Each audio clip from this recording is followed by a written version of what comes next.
Shawnee, Eric, how are this we? is very this is very unusual. I usually You're wait for doing you it. to I usually wait for you to say something, and I kind of got a bit starstruck there. I was like, oh, this is Well, my kind of time. the last couple of weeks, of the podcast, every time I do an intro, if I stumble over one little thing, you start giving out to me. So I'm like, no, Eric, you take over this week. So I'm just going to sit back while you introduce our guest for this week's episode of the Anything Runday podcast. Eric, let's go. This week, Sean, we have Caroline Hassett. Caroline, how are you?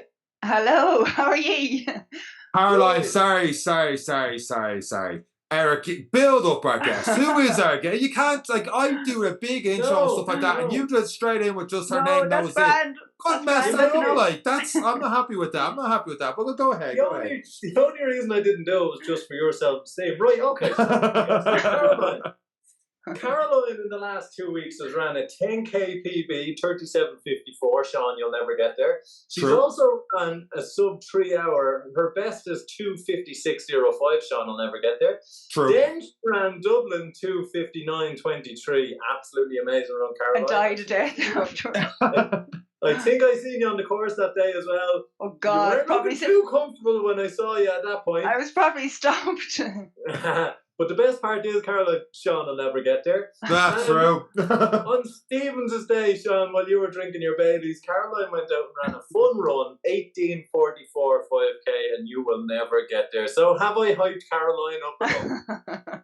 Yeah, it's kind of uncomfortable being back in my box with that one. Anyway, Caroline, how are you? I'm good. I'm good.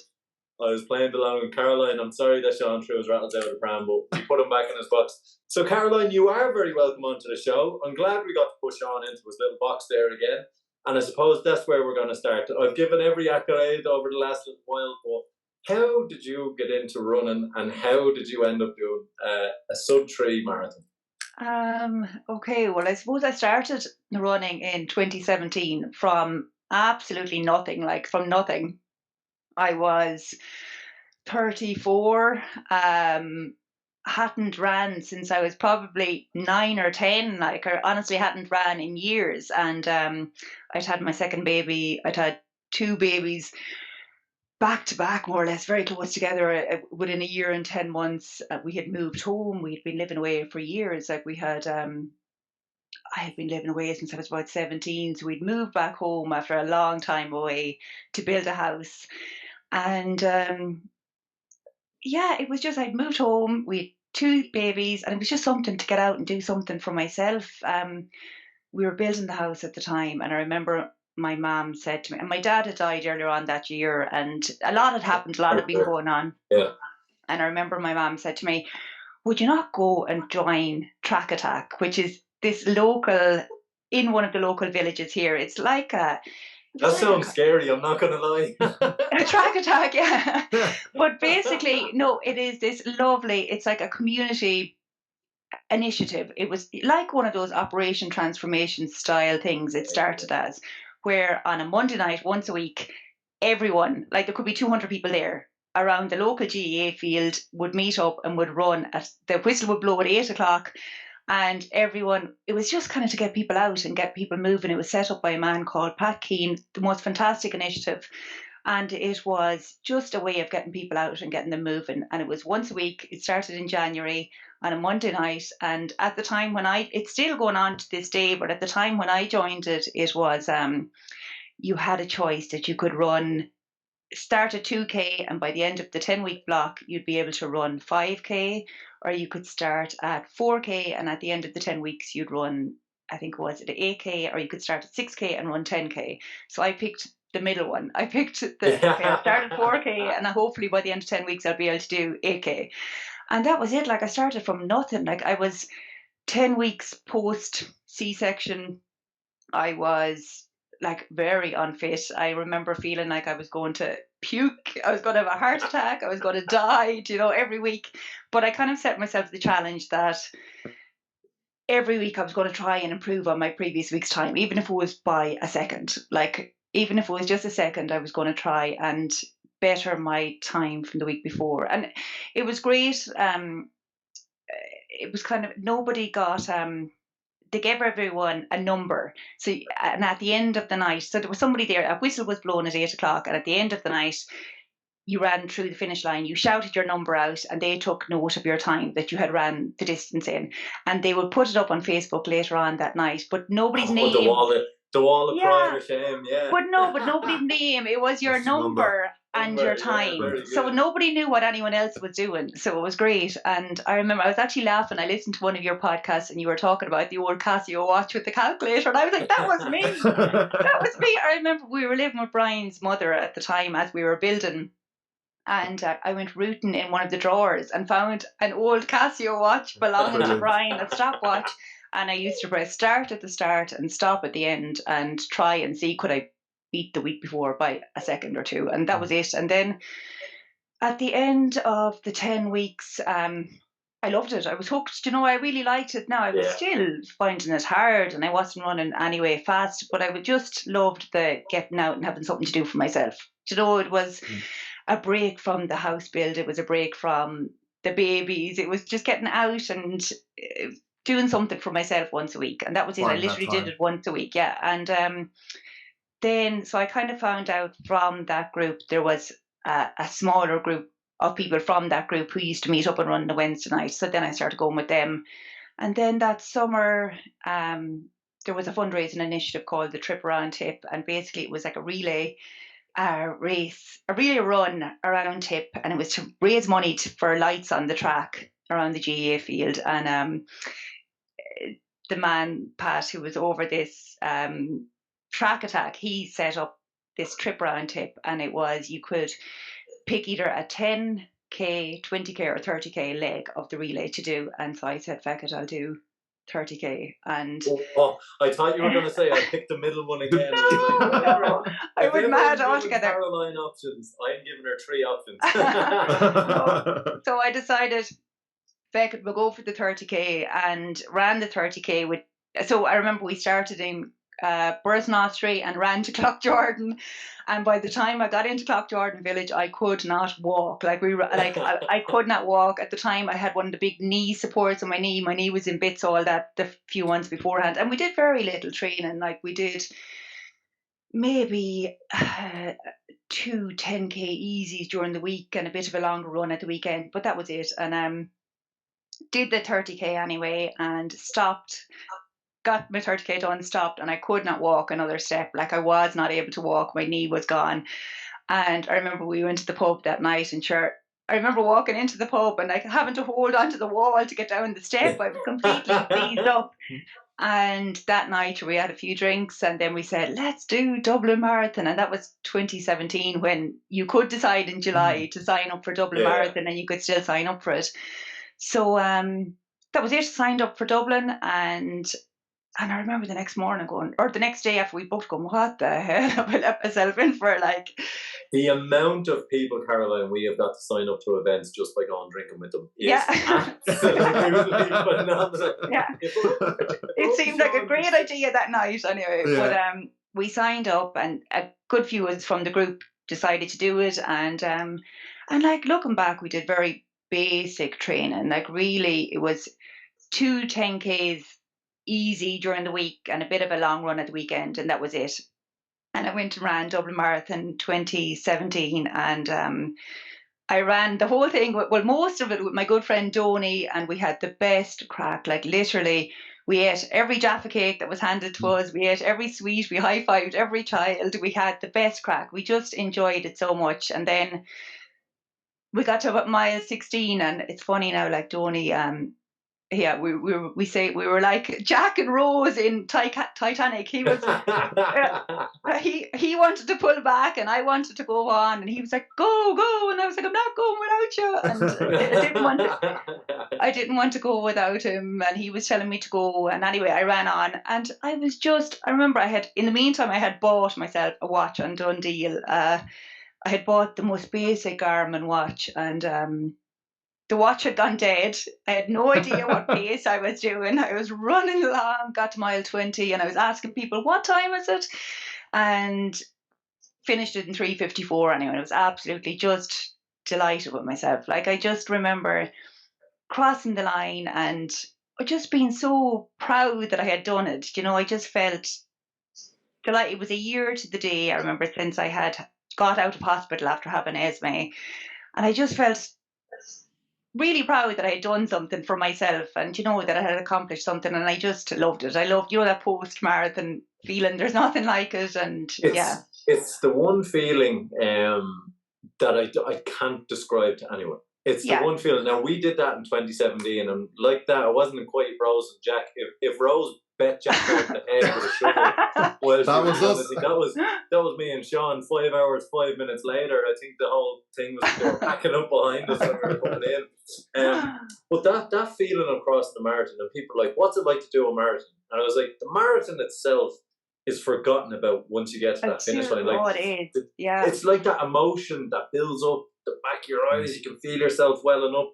Like, even doing the Ironman for me still doesn't compare to that feeling of my very first marathon. That unknown of now the last 8K of the Ironman was a victory lap for me. I was just happy that I was going to cross the line, but I still will say that feeling you're describing to everyone there is still the best feeling. And if anyone wants to experience something, it's the best. It is the best. It really is. And I remember Brian was there with, like, Nesme was just a year old, and I just felt like I was still feeding her, and I was still, it was just, I was so proud that I had done this, and I had challenged myself to do something, and I had done it. So then we went out again then after that marathon, and I remember everyone else was talking about booking the marathon for next year, but I knew we were probably going to have another baby. So I kind of said, I said nothing, and I was, maybe I'll do it. But no, so the next year was 2018, and I had my third child, and I didn't do the marathon, but I still ran with the gang, but ran with the group, and until maybe about 30 weeks pregnant. I stayed running as much as I could and stayed fit throughout the pregnancy, not running fast now or anything, but I ran. And then I remember my third baby was born the 5th of November, so the marathon was whatever the sign up was coming. So, and I had even though I had a really, really good pregnancy and I'd stayed really fit, I had quite a difficult birth with him and a difficult surgery. And I remember being in hospital and just having this feeling like, kind of like my body had let me down a bit, if that makes sense. Like, I'd had 2 previous emergency C-sections. So when you've had 2 previous emergency C-sections, you don't have a choice. You can't choose to go natural or try to go natural. You're booked in for surgery because it's too risky. So I was booked in for surgery, and I remember coming up to the date, I wasn't feeling great. I was having a lot of pain kind of around my scar, and I was taken in early, and thank God I was taken in early because I actually had the start of a uterine rupture. So I'd had quite a difficult surgery, and I remember just being there and feeling like, feck this anyway, like this should have been the easy one. This should have been the planned surgery, and this ended up being harder than the other 2. And anyway, lo and behold, in the hospital, and then I heard that the marathon they opened up to book the marathon. I said to Brian, like I'd say he thought this one is as high as a kite on morphine or something. I said, Brian, book the marathon for me, book the marathon. And he was like, I was like, I felt like, no, I'm going to do it. I'm going to just get myself back and I'm going to do it. And he thought, Jesus Christ, she's fucking mad, but I better do it because she's just after having a baby. And he booked the marathon for me. And and I went back training then maybe 10 Caroline, weeks. I'm just going to stop you there because that is probably one of the most impressive things I've heard on this podcast. We've had a lot of impressive people on this podcast. No, it's not. It was me being stubborn. I am stubborn, and stubborn appreciates stubborn, but that is a level of stubborn I have to just acknowledge and stop and say that is phenomenal attitude to have, particularly going through that. A lot of other people will be questioning a lot of other things. You're saying, "Nah, Dublin Marathon is going to fix this." But I just kind of said, "No, I'm going to get myself." Like, I don't know. I felt like a little bit. My body had let me down. I was like, right, I'm going to get back and I'm going to train and I'm going to, it was something. I don't know what it was, but. So booked the marathon, went back. Now, probably looking back afterwards, I went back training about 10 weeks post-surgery, which was fine, but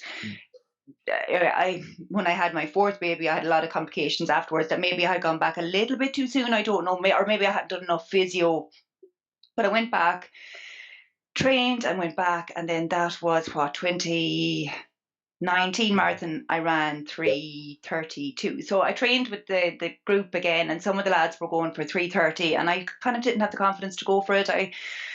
I said, oh, I don't know if I'll make it 3:30. I don't know if I'll do it. So I actually started. I remember that marathon. I started back behind the 3:50 pacer. And I remember picking it up, and I was saying I'll go for 3:40, and then I was picking it up, and I was like, I'm feeling good. I could maybe go for it, and looking at the watch and going, could I get it? And I picked up the pace, and I remember like going as fast as I could for those last few miles, but I was 3:32, and maybe had I the confidence to go for the 3:30, I would have done it, but I didn't have the confidence to go for it, but crossed the line at 3:32, and I was delighted. The 2 minutes haunted me a little bit, but I was delighted. Well, there's confidence to be gained in that as well, because a marathon, although it is a long race, that steady pace, that hitting your targets in the first couple of kilometers really does work on the back end when you're holding on, like, and so that I know they hunted you, but you started at that 3:50, so you can't really be annoyed at yourself. No, it's there then. Well, do you know what it was? I think I was going for the 3:40, but in Dublin Marathon, when you kind of just meet a wall of people and you can't get through, and I got as far as the 3:50 pacer, and I couldn't actually get up any further, and so ran that one, and again loved every minute of it. I didn't hit a wall or anything. I really felt great, and then the following year was 2020, was COVID, and I was pregnant again with my fourth baby with Henry, and I tried to train, but I wasn't able. And I'd say a lot of it could have been to do with complications from the previous birth. I don't know, but I tried to stay going, and I maybe ran until about 20 weeks, or maybe 24 weeks pregnant, but I wasn't able to run anymore. And it was COVID, and nobody was meeting up to run. There wasn't the same motivation maybe there that year as well. So I had Henry in August, and then I tried to get back to it maybe at Christmas time, and I just really was struggling. I wasn't able, so I went for physio, and I went for postnatal physio, and I kind of did all the boring exercises that nobody ever wants to do, and and started back for days. and started back really slow, and just and then I went back maybe February, March, and I tried to join in with the group, and they were miles ahead of me. I just wasn't able to keep into them, so I was like, oh, fuck this. So I just started going in and doing a few easy ones by myself until I was able to stick with them, until I was able to keep into them.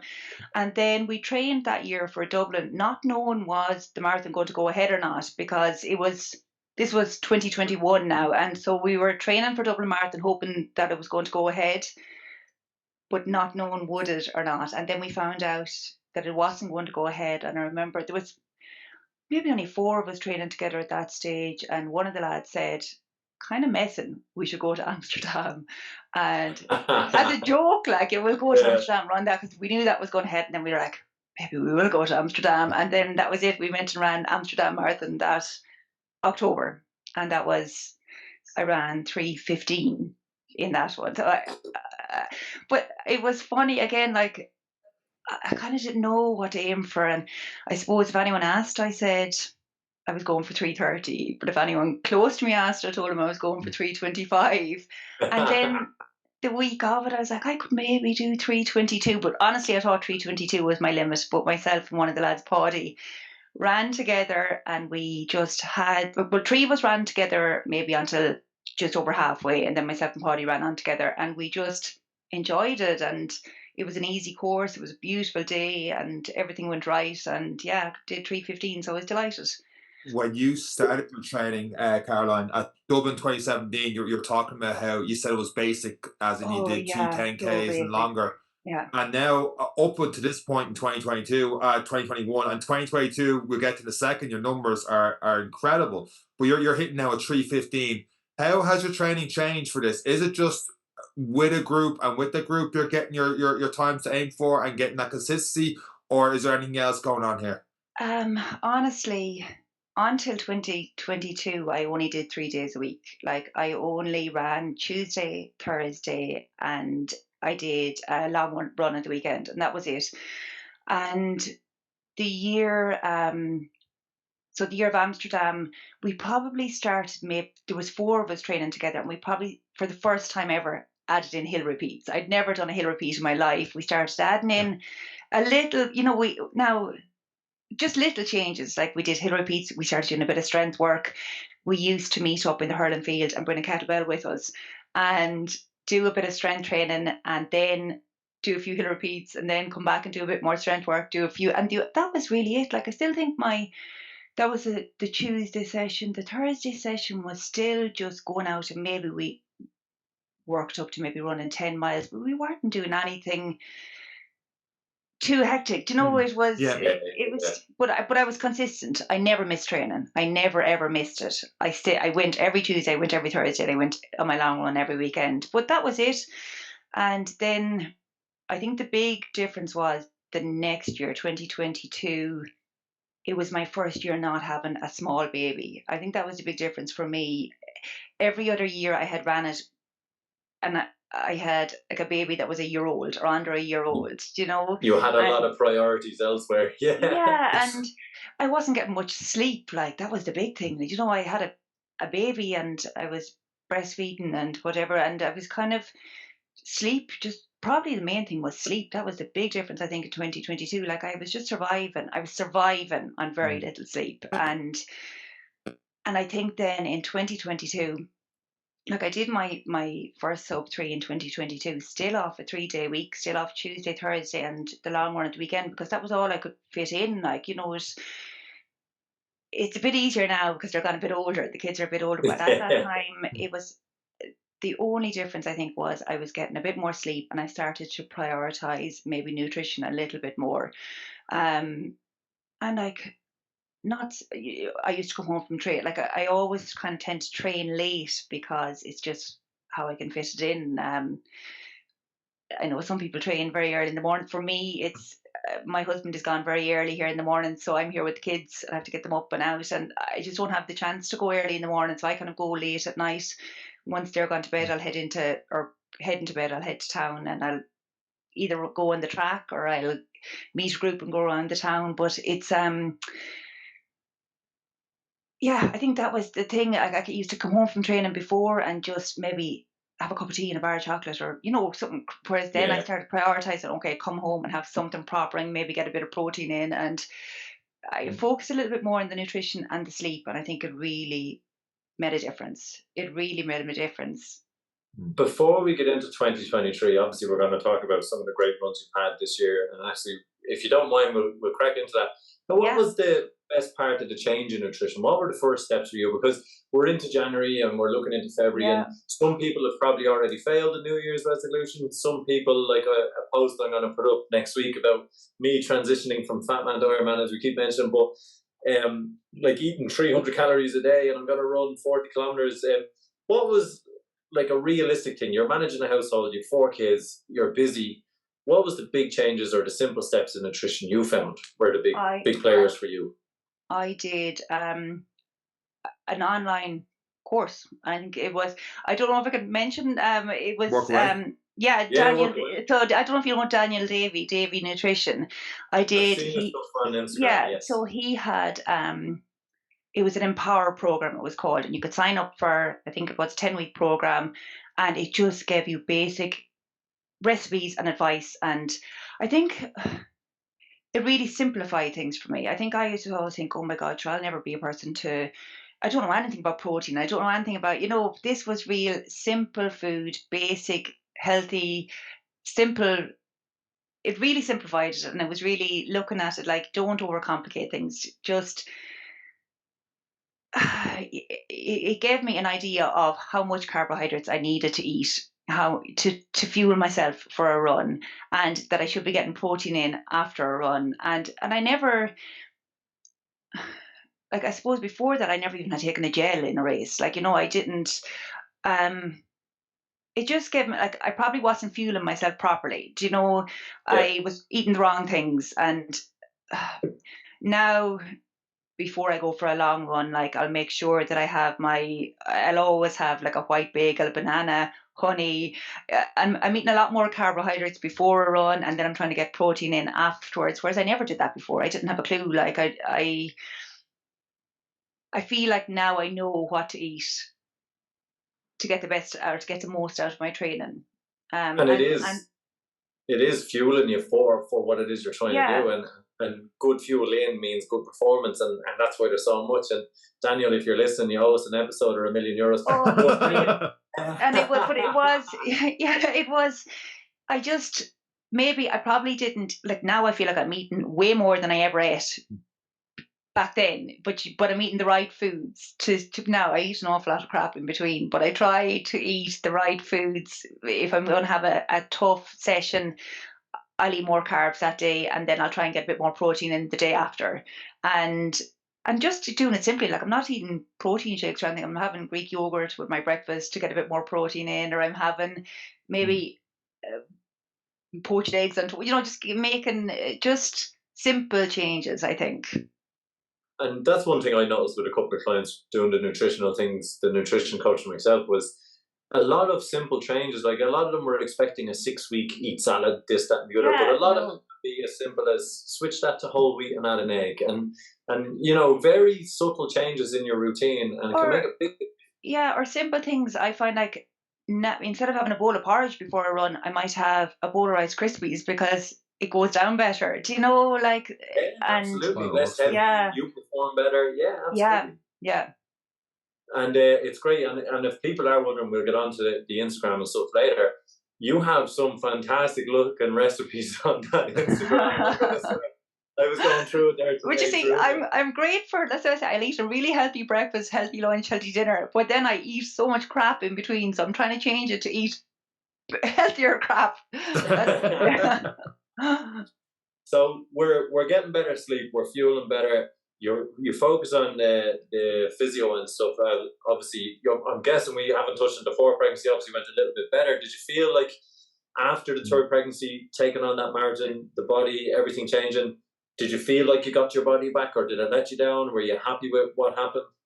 No, I was really happy with the marathon and everything, and like I was delighted, and then I was delighted with the 3:32 after I had Milo. I was delighted, and then I had my fourth baby, and we did Amsterdam, and then we went into 2022, and it was my first time not having a small baby, and I was able to maybe dedicate a bit more time to train. And I still did 2022 off the 3-day week.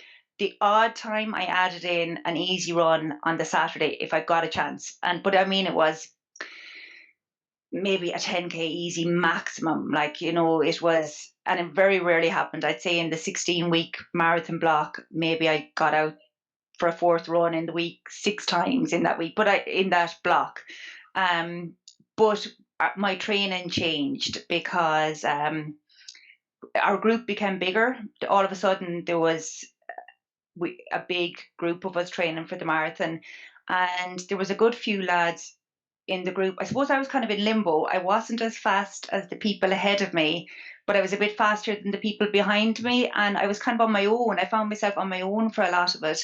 So I was maybe pushed myself a bit to try and catch up to the ones ahead of me, if that makes sense. They brought me on, and we used to train on a Tuesday and a Thursday again, and we changed it up a bit. Peter, and another man kind of joined our group, and he's a very good runner. He has like a 2:44 marathon, and he started doing up training plans for us, and started introducing things like 200-meter repeats, 400-meter repeats, stuff I'd never done before. I'd never done anything like that before, and it really made all the difference. he would have us doing hill repeats, and he started us training on grass. That was another thing that absolutely killed me at the start, because my God, my calves used to be killed after. I'd never ran on grass in my life. But he started us running on grass, and we would do hill repeats one night of the week. We would do speed work another night of the week. And then for the first 6 weeks of our marathon block, he had us running up and down the Devil's Bit mountain. I don't know if you know the Devil's Bit mountain. Yeah. Jesus Christ, like I could barely walk it, and he had us running. And now we were running, there was parts where you felt like you could walk faster, but he just had us doing that. It was a lot more endurance training maybe, and tougher training. And it was still only the 3 days a week, but it was much different to what I had done before. And I got the 2022, then I ran and I did 2:59. So it obviously worked, That's I ran. 2:59 in Dublin. Yeah. And a couple of months before that, you did a 1:28 for the half marathon in Limerick. Am I right in saying that? Oh, Jesus Christ, I can't even remember. I did. We know more. I did, actually. I did. I did the half marathon in Limerick. Yes, I did the half marathon maybe in 1:28, but then I did Charleville. I did Charleville in September of that year in 1:24. And is that when you knew sub 3 was on? I still didn't believe it was. It was Peter told me to go for it, because he said, you're after doing 1:24. He said, go for it. And I was like, are you absolutely mad? There's not a hope I'll do a sub 3. I was intending on going for a 3:10, and he kind of talked me into it, I suppose. He said, you've done 1:24, go for it. What's the worst that can happen? And and I went for it. Now it was hard, it was tough, and I fought to get that 2:59 that day. It wasn't easy. Yeah. But yeah, I did. And then this year I ran Berlin.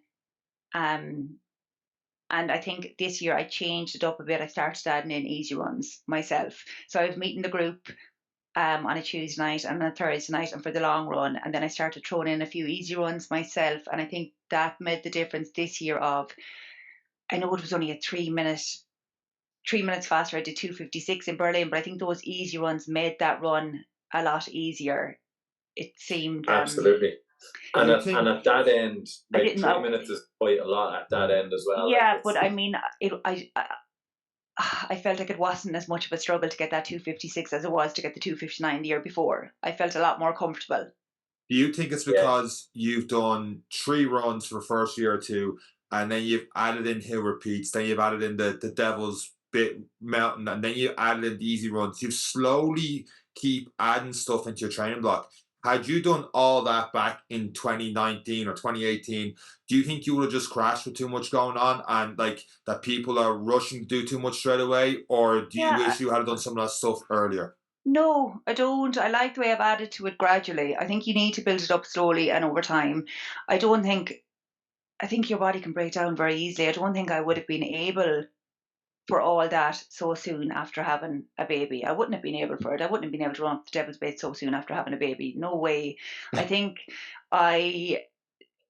gradually adding it in and gradually building up the mileage. And like this year for Berlin, I started off with maybe adding in a 4th run and then a 5th run. And then by just before Berlin, I was doing 6 runs a week, but I built it up very gradually. Like my maximum mileage, I think, was 62 miles was my peak week. It was, I wasn't doing huge mileage, but I was maybe running, maybe I hadn't done much slow running. Maybe I was doing my session on a Tuesday hard, my session on a Thursday hard, my long run maybe a little bit too hard, and then I started adding in easy runs, which I hadn't done before. And I think that really helped just to build that aerobic base. Yeah. I've noticed actually a few people in the podcast lately that like yourselves are getting that sub 3. It seems to be that's the point where people change talking about kilometers to miles per week, and I start doing the maths in my head. So that's roughly like 100 kilometers a week. Yeah, and I never work in kilometers. I don't have a clue. When someone tells me a pace, I'm like, what's that in miles? What's that in miles? Yeah. You've always been miles. It's been miles. Yeah, I think it's easier. it's easier to tick off 26 miles than it is 42 kilometres. That's fair. For me, I just prefer to watch beeping more often. It feels like I'm making progress. Actually, that was the thing in Berlin. Everything was the kilometres. They didn't have the mile markers. It was all kilometres, which was different. We have unintentionally had this debate with a couple of different guests in the podcast over the last couple of weeks. Berlin versus Dublin. We had Michael Fox, the podcast. He talked about how Berlin was flat. He didn't know it that well, even though it was crowds. And then we had Ian is running on the podcast, and he mentioned how it's flat, it's boring, whereas Dublin, you know everyone, and it gives you an extra little boost. Maybe I've got that. No, I've got the other way. Sorry, Ian loved Berlin. Sorry, Ian loved Berlin. He absolutely loved Berlin because of the crowds and Kipchoge and all is there and all the elites, the best are there. Where do you lie in that with a Berlin versus Dublin, having doing both of them and doing a sub-3 in both of them? I think I love Dublin. I love the crowds and everything in Dublin. I think there's nothing like the crowds in Dublin and the atmosphere in Dublin. But I think I did love Berlin this year, probably because I had a good time. Do you know, had it gone horribly wrong, I mightn't be saying this. But I did find it a bit overwhelming. I think I had done Dublin, I had ran Amsterdam, and I had ran Cork, and I had no idea of the sheer crowds that I was going to meet, that were going to be there in Berlin. Like, it was a big difference. Like, it was 50,000 people.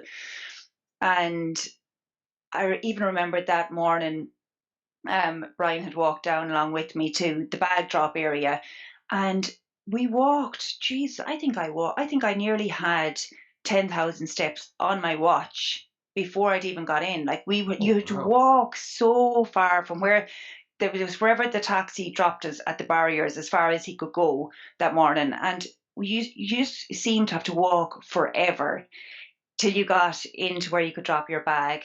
And then I remember even going in and saying goodbye to Ryan, and I went to drop my bag, and it was just huge. You were in this big, massive field. It was just, and I remember running over to what I thought was the bag drop area, and they said, "Oh no, this is bag drop 1,000 to 20,000. You need to go to bag drop 20,000 to whatever." And I was like, "Oh my God," and I had to run across to this other side of the field. I thought I was going to miss the bloody start of the race.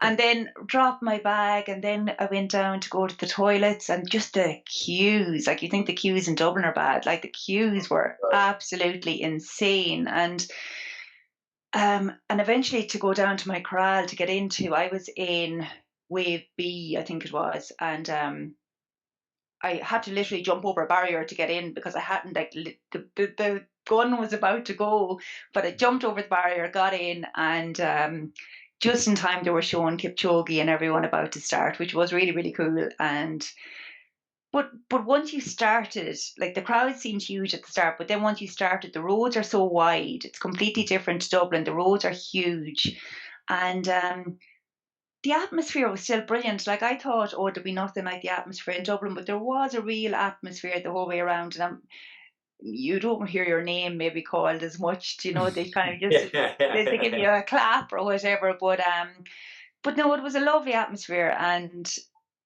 I enjoyed it. I really enjoyed it. But I think there's nothing like Dublin. Like, there is nothing like Dublin, like the atmosphere in Dublin.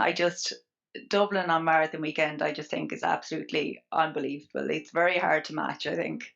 Yeah, it is almost a shame that it's gotten really popular now. Like you say, back in 2017, halfway through the year, you could easily sign up. Yeah, you could sign up. Now you have to make your decision a few days after. Like, you're still in absolute agony. You hardly have to go down the stairs. The next thing you're like, "Oh my God, I have to sign up for next year. I can't lose my place." It is a little bit of a shame. How does Cork compare, I suppose? Bear in mind, we've got a couple people listening that listen from Cork, and they love Cork and the real capital and all that. Yeah. Be totally honest. Caroline's from Tip. She's not afraid. So I ran Cork. So I ran Cork in June. Was it the June Bank Holiday weekend 2022 in 3:10? And then I did Dublin that year. I got the sub 3. But it was the wettest day of the year. I'll never forget the rain. Like, I will never forget. Before we even started, my shoes were soaking, my socks were soaking. I was standing there with a bin bag over me going, oh my God, this is miserable, before we even started. And then, because it was so wet, nobody was really out watching. It was very, the crowds were very small. But still, it was lovely. I ran the whole thing with a lovely fella called Tony Houlihan. I met him at the start of the race, and we've stayed friends since. He was lovely. We literally ran the whole marathon together.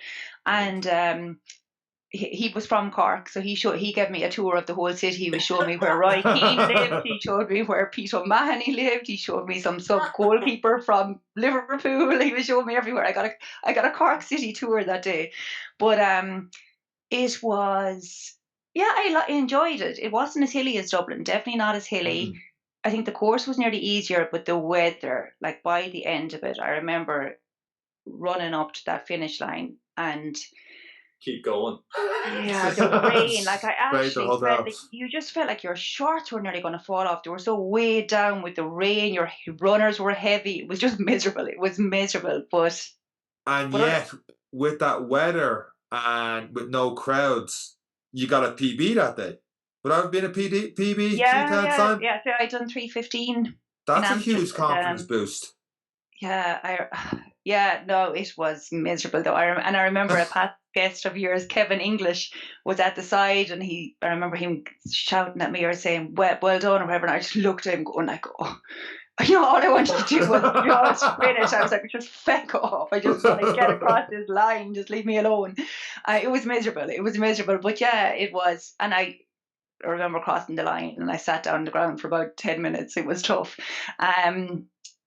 It was tough, and it was hard earned. And that's why I think when Peter said to me that year for October that you could do sub 3, I was like, there's no way. How will I do a sub 3? Because I was thinking back to how tough that 3:10 had been. But yeah, no, but it was a lovely course. I did enjoy the course and everything. We'll move on from marathons in a second, but you talked about you did Dublin Marathon this year and you got a 2:59. And I died in absolute death. What happened? You talked about banking on time in the first half of the marathon, and the last 4K was tough. Am I right in saying that? Yeah. The last 4K in Berlin was tough. Sorry, that's when you struggled. So in Berlin, I had ran Berlin, and the training had gone absolutely brilliant. Everything had gone great, but the 10 days out, so the Tuesday in the taper, 10 days before, I had picked up an injury. Bloody typical. It was the last speed session of the training block, and I remember, I think it was like 5 by a kilometre repeats or something. And I remember running down the hill and just feeling my adductor, like I felt the inside of my leg was sore, but I stupidly ran on, finished the session, and then did the warm down. And in the warm down, I was limping, and I knew, oh shit, this is 10 days before Berlin. And I went home, and I drove home, and I remember I could hardly get out of the car. Like, I couldn't barely walk. Like, my leg was in bits, and hobbled in home. And I said to Brian, that's it, that's Berlin gone. I can't do it. Like, I'm not going to be able to run. I could hardly walk. And the next morning I was in absolute bits, and so I did nothing the Wednesday, Thursday, Friday, and then the Friday night stupidly went out and tried to run on it again, thinking I need to know. I need to know if I can do this or not. And I went out and I ran, and was back to square one the Saturday morning. And this was a week, like I was flying out the next week. It was a week and a day to Berlin Marathon, and I was in absolute bits. And so I tried everything. I went and I bought every bucket of Epsom salts in the country. I went to cryotherapy. I went for physio. I went for dry needling. I did everything possible. And I didn't run the whole week in the lead up to Berlin. So that was my last run had been Friday, 8 days out, and I did absolutely nothing. Flew over, not knowing was I going to be able to do this or not. And on the day before Berlin Marathon got there, and I went and I said, right, I'm going to have to see, can I run? And I did a 3-mile shakeout run, and did 3 miles and strides, and I could feel it. Like, I knew that this was sore, and So the morning of the marathon came, and I, to bless myself, I put on a whole tube of Voltarol gel, and I took 2 Nurofen, and I said, right, well, hope for the best. Like, hopefully, we'll see what's going to happen. And whatever happened, by some miracle, I did not feel my leg the whole way through that race. But I was conscious that it was there. And I think I felt when I finished, I suppose I was hoping for a 2:55, and I knew I had a 2:55 in me, and I ran, and my Garmin told me I had 2:55:46 or whatever it was, but the the way the GPS can be out in. So I crossed the line, and then I remember going back to the bag drop and collecting my phone, and the chip time come true, and I was like, oh no, 2:56:05, but I didn't realize my watch had told me I had it. But I think I felt that whole race I was holding back a little bit, because I was afraid that the injury, that I was afraid, was my leg going to hold up. And I didn't want to go the whole way over there and not finish it. So I felt like maybe I held back a little bit. Like, I remember I was running, I think, was it 6:38 minute mile or whatever, and 6:39 minute mile. And I remember thinking I could drop back down to 6:30. Felt like I could, but I was afraid to. So then I think, I was afraid. And now I was absolutely fine until the last 4 kilometers, and then my stomach played up. My leg was actually fine. It was my stomach, and kind of always happens to me with gels. I'm just not great with the old gels, and I knew I wasn't going to be able to take on kind of gels. I know I'm okay for the first half of the marathon, but I'm not able at all in the second half. And I had said to somebody, I'd heard somewhere on some podcast that you could maybe, if you're not struggling with a gel, to take a sip of Coke. So I told Brian to have flat Coke ready for me, and he was meeting me, I think, was it at mile 22? And I ran along, met him, he handed me the bottle of Coke, and I took a drink out of it, and I had no sooner drank it than it all came up, like I got sick. But because I stopped to get sick, I lost time. But then not only that, my legs just started to seize up because I had stopped.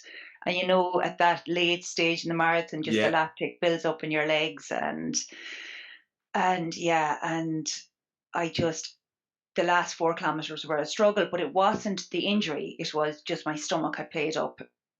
And I felt then, going into Dublin 5 weeks later, I was like, but maybe I could go a little bit faster, because I felt like I could go a bit faster in Dublin or in Berlin. And I stupidly went out way too fast. And I know, like, I've done enough marathons to know not to do that. But sure, I went kind of out with no plan, and I was saying, look, we'll see what happens. And I ran through the Phoenix Park way too fast. And I remember looking at my watch going, you're going to pay for this, Caroline. Like, what are you doing? Like, you're going to be dead by halfway. And I stayed running, and fell in with a group. And sure, I remember afterwards actually met one of them, and he had ran a 2:50. Like, I wasn't in any way shaped to do a 2:50. I knew maybe I had a 2:55 in me, but not a 2:50. So I went through halfway at 1:25, and way too fast, and got to halfway, and then got to mile 14, and everything went downhill from there. Like, I remember I pulled up, I was like, oh, I can't do this, and I pulled up in mile 14, and there was some poor man there with on his bike with a bottle of Lucozade Sport, and he just went, do you want a drink? I was like, yeah. And I was going to ask him, could I borrow his phone? That was it. I was not finishing, I was done. And I was going to ring Brian to say I pulled up, and he gave me a drink of Lucozade, and he said, would you not run on for another mile and see how you are? So whoever he was, he got me going again, and I ran on for another mile, and got to mile 15, and I said, right, I've done the mile, that's it, I'm packing it in, I'm not doing it. And I pulled up again, and some woman, actually, that's the thing with Dublin, the support is just unbelievable. Some woman came over to me, and she said, if you run on there's a water station at mile 16, would you not run on to there? So I ran on to mile 16, and then I remember thinking, Caroline, come on, cop on. Brian had the 2 older kids up with him that day to meet me at the finish, and I was like, you can't not finish. The kids are here to see you, and you can't not. So then I said, right, even if I have to walk, I'm going to finish this marathon, but I'm going to finish it. And that was it. I walked and ran that last 10 miles. I swear to God, I stopped so many times. I'd say I stopped 10 times, but somehow managed, only if I had banked that time at the start, I somehow managed to come in under the 3 hours, but it was a Brilliant. tough slog. How good was that feeling to see 2:59 on the clock, even after such a bad day out, to be like, I can't believe this. I couldn't believe it, because I felt like I had walked so much of it. I felt like, how could that be 2:59? Because I've been doing nothing but walking, I felt. So yes, it's funny though, when you stay moving forward, you're because I stayed walking, but kept walking on. I didn't maybe lose as much time as I thought I had lost. But sure, I'd convinced myself that everything was wrong. My hamstring was sore, my glute was sore, but no, I was just, I'd gone out too hard, and that was all. I'd gone too hard and I blew up, and yeah, lesson learned. But it is a lesson, and even looking at the latest, you've gone and done your 10K PB, so whatever you did didn't bring you down anyway. Yeah, I don't know. Yeah, I think after that, I took 3 weeks off, and I needed the 3 weeks off. I'd done kind of Berlin and Dublin back to back. Like, there was only 5 weeks in between, and I just took the 3 weeks off, had a rest, and got back to it, and just have been tipping away, but running a lot of slow, easy miles. Yeah, and that rest is probably what gave you that recovery. Although you were still staying working, still staying consistent, giving the body somewhat of a break, you've kind of set yourself up for a good start to the year. Yeah, hopefully. Hopefully. So you ran a 37:54 10K only last week. Something me and Sean can only ever dream of, but we'll aim to get there at some point. No, but I swear, I remember, like, my previous, I avoided 5Ks and 10Ks like the plague. Like, I hate, and I still hate them. I absolutely hate them. Like, I feel like, give me a marathon or a half marathon any day. I just feel like they're so hard to go. You're going fast from the get-go. But my previous PB had been, like, last year I did 38 something, but before that I was 40 minutes and 40 seconds was my previous. I never was I'm not a 10K or a 5K runner. I find them very hard. But I kind of said this. Tend to disagree with you, Caroline, now that you've got a 37-minute 10K. You're not a 10K runner. Yeah, well, this year now, I am after Dublin, I finally have signed up with a coach, and so I never had a coach before. So I have signed up with the lovely Emmett Dunleavy, and Emmett has me. So just kind of over winter, nobody in our group was training. Everyone was taking a bit of a break. And I said, if I don't stay running, I'll find it very hard to get back to it, So I wanted to have some kind of structured plan for over winter. And so I've signed up with Emmett, and he has really pulled everything back. And he's just given me an awful lot of slow, easy runs. And I feel great for it. I really do feel great for it. I think maybe I was doing a tough session, 2 tough sessions a week, and a long one, maybe a little bit tough, and I wasn't doing enough easy running, and he has just pulled it all back, and he has me running very slow, very easy, with maybe a few strides and things thrown in. But it seems to be going well. I'm enjoying it. And is he building you up towards something further down this year? I'm signed up for Dublin, so Dublin. So Dublin's the main one this year again. Yeah, well, 2:45, Caroline. I get a. We're not close enough to yet to hear the 2:45. Should tell us 2:55 maybe, but the friends. I'll hop on a bike if I hop on a bike. I know he wants me this year to do a few shorter runs and try and get the time down over the 5K and the 10K, which I always avoided them. I never did them. I would avoid doing them all the time, but he just wants me to do a few more maybe of them to try and get the time down over the shorter distance, and then it should go across hopefully to the marathon. Fingers crossed. And it'll be absolutely brilliant to watch, and great to see your progress and all that you're hoping to achieve. And Emmett, if you're listening, you owe us €1 million, or you need to come on podcast. So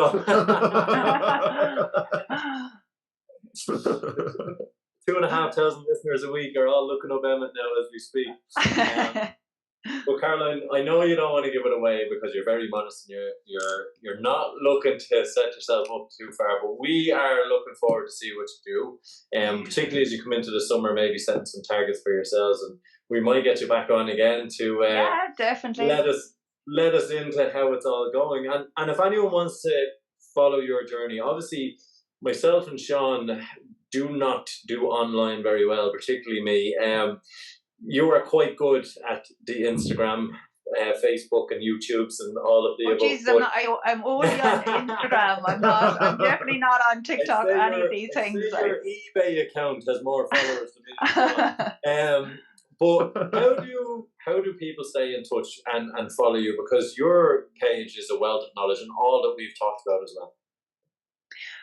Well, I'm only on Instagram, and I have a page called, which is nothing probably to do with running. My page is A House by the Trees A House by the Trees is my Instagram. But because I set up my page initially to document kind of our house build, and then that's what Sean's doing now, but he is not as successful as you. But now I set up my page at a time, it was 5.5 years ago, and there were no house accounts out there. I think there were a handful of Irish house accounts, and it grew quite rapidly, I suppose, because there was nobody really doing it at the time. And then I kind of just started sticking up other bits and pieces and started putting up running, and then people started following for running, and I can only put up what I'm interested in, and yeah. So I because I'm so interested in running, I suppose I post now a lot about running, and more so maybe on stories than on my page, but I always kind of show what I've done in training, and then people follow along for that. And it's mad. I kind of can't believe that so many people follow, but yeah. And just for context, me and Sean, and more so Sean, he's the social media guru of our one. We have 950 posts. You have only 850. We have 1,200 followers. You have 120,000. It's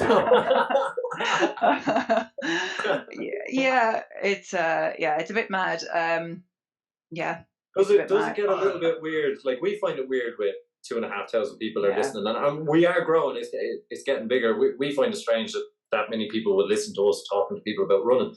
Is it weird when you're posting knowing that reach is just hitting so many people? Yeah, I think I love the creative side of Instagram, and I love doing videos and editing videos and taking photographs. I'm not so good with the putting myself out there on it. With that part, I much prefer to take a nice photograph and stick that up than having to be in the photograph. So I kind of avoid.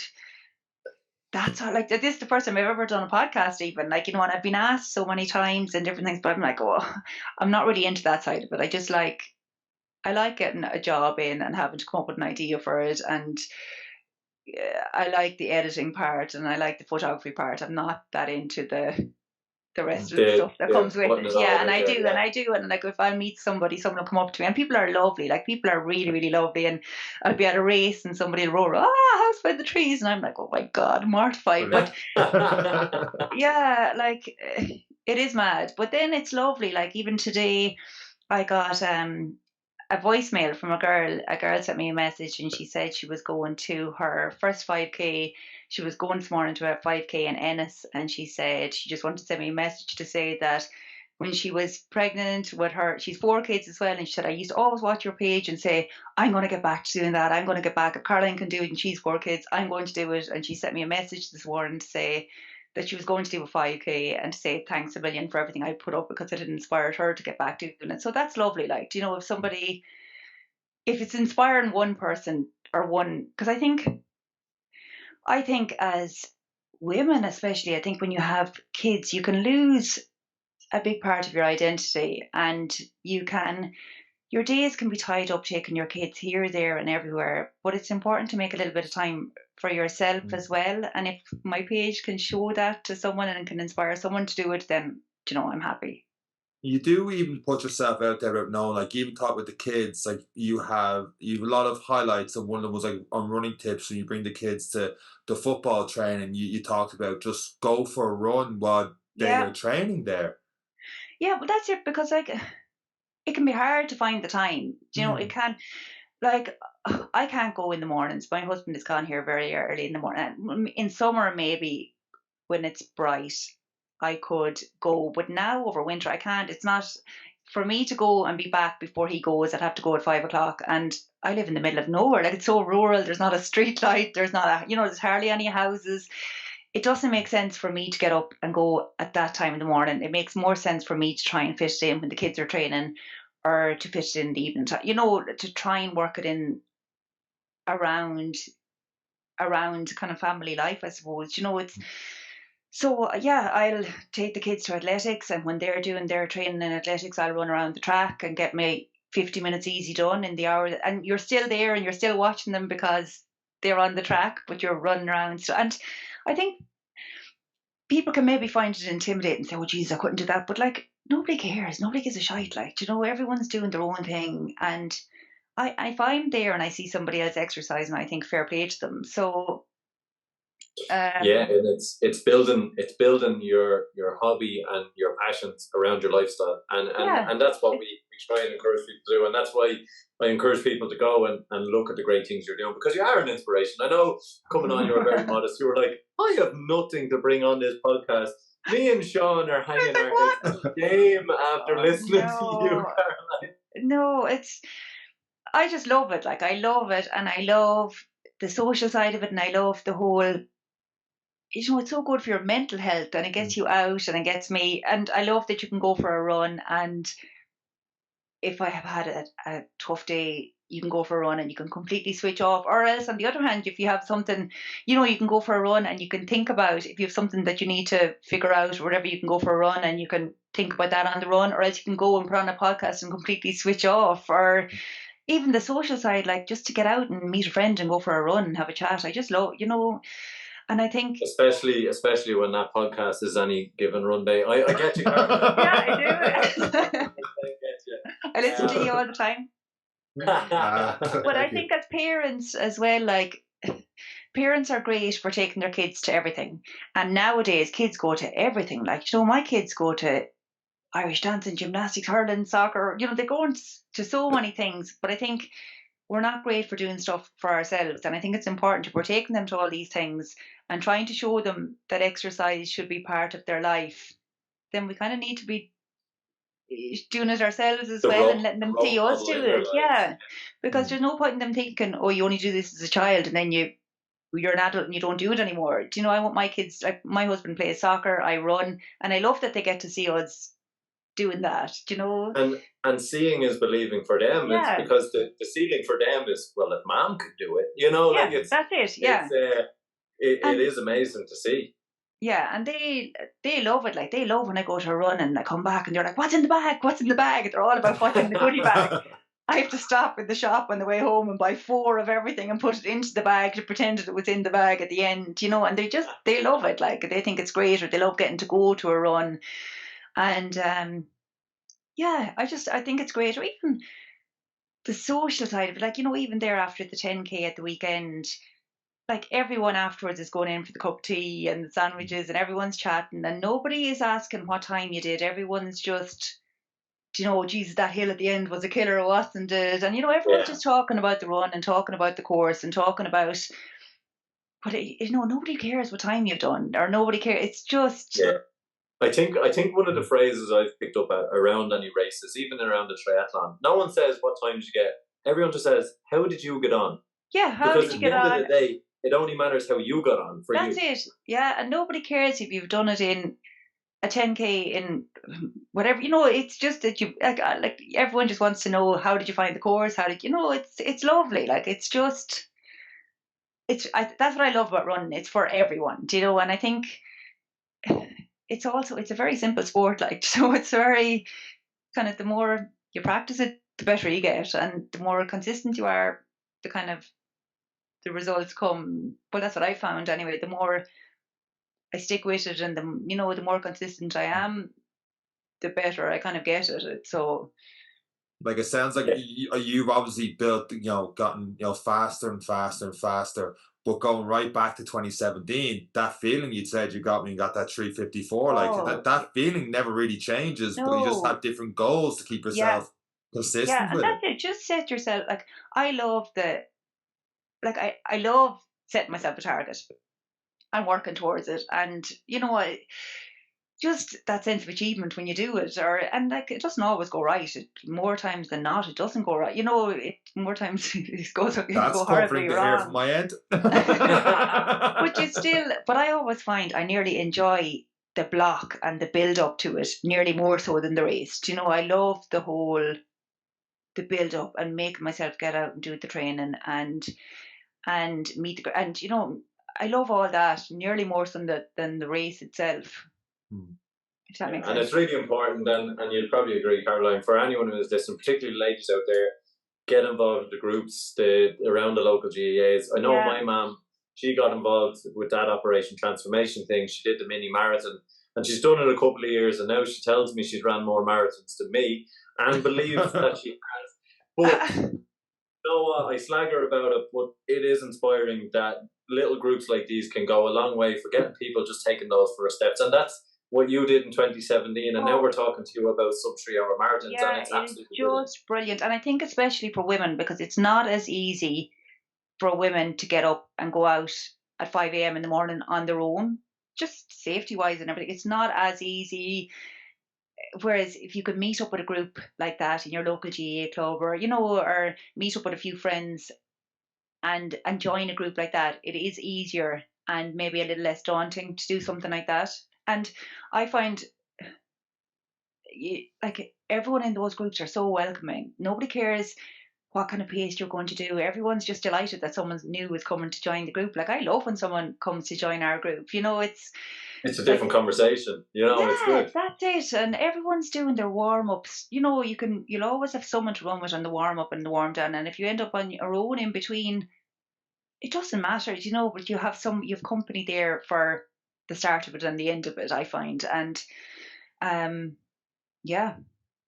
And that bit of alone time, as we said, is good to think about, how am I going to fix this problem? How am I going to do that? That little bit of just being in your own head and suffering a little bit. You solve a lot of the day-to-day problems. I find when I'm really stressed out, after 6K is when I actually start solving a few issues and then coming back with a plan, So it is great for people. And the start and the finish, that's what we always say with anyone we train. I'll see you at the start and I'll see you at the finish. And what happens in between is your own battle with it. And that's the beauty of it. And that's why it's there for all levels. But Caroline, we have kept you a very busy woman on this podcast for my kids are gone to a birthday party, so normally they would have burst in here about 20 times to have a look to see who's on here, but they're gone to a birthday party, so we're okay.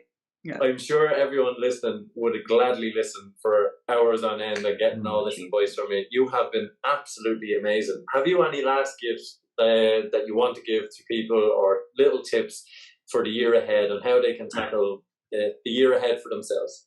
No, I just think be consistent.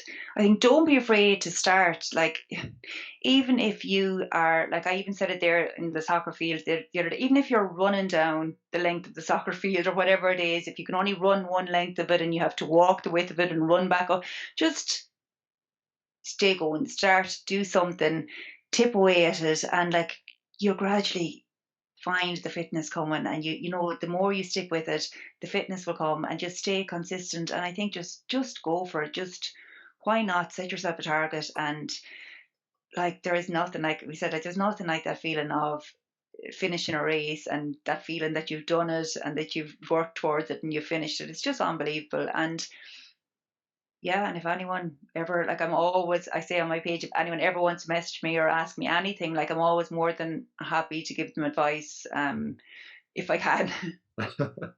Sean will be trying to win a competition about curtains for his new little build he's trying to do anyway. Sorry, go ahead. No, I was going to say I'm always asked here because we don't have curtains. Actually, we are a curtainless house, and I'm always asked about it. But I said we don't have any neighbours, so we're okay. Well, Caroline, I'm going to finish it because Sean has been useless for this entire episode. But Caroline, you have been an amazing guest. You are and still continue to be an inspiration. We hope that people go and follow your page, get some inspired on the nutrition, the household stuff, how to do the kids, how to run sub 3 hours. It's been absolutely amazing to have you on. You are an inspiration to us, and we look forward to seeing your year ahead and hope to keep in touch. And that's all we have. No problem. And that's all we have. Thank you. And well done. You're doing a great job. I love that you show that running is for everyone. And I love that it's a lovely, relaxed chat. I always enjoy listening to your podcast because I think you show that it's for everyone and you don't just have the elites on, you have everyone on. I think it's brilliant. Thank you, Caroline. That's why we have Sean and Caroline. I know how to bring it down. And on that bombshell, Sean. Oh, I am wrapping this one up, am I? Go on, Caroline, thank you very much for being on this week's episode of the Any Given Runday podcast. That's it for myself, Caroline, and Eric. Take care. Thank you. Bye.